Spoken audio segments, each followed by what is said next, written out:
ভোটের আবহাওয়া তো খুব ভালো। ও আচ্ছা আচ্ছা, মানে ওই লোক কি চতুর্দিকে যে অবস্থা দেখতেছি, হ্যাঁ মানে আমাদের গণজোয়ার গণজোয়ার যাকে বলে, ভয়ে হোক আর ভক্তিতে হোক ভোট দিতেই হবে। একবারে খাতা ফাতা বানায় হ্যাঁ, খালি 12 তারিখে আনুষ্ঠানিকতার অপেক্ষা।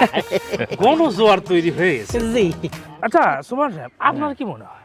না সবই তো আপনি বললেনই, তবে একটা কথা মনে রাখবেন, মানুষ কিন্তু এখন কথা বলতে শিখেছে। তরুণ সমাজ এখন আর ভয় পায় না, প্রার্থী যেমন ভোটও ঠিক তেমনি পাবে। সুমন সাহেব, আপনি হইল শিক্ষক মানুষ, জাতির বিবেক।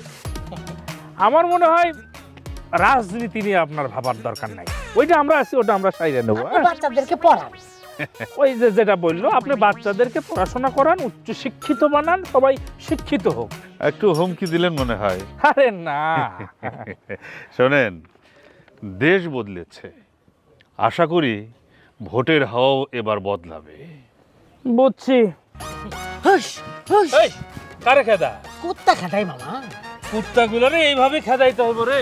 এই ব্যবহারে ভোট পেতে চায়, এবার মানুষ দাঁড়াবে ন্যায় ইনসাফের প্রতীক দাঁড়িপাল্লার পথে।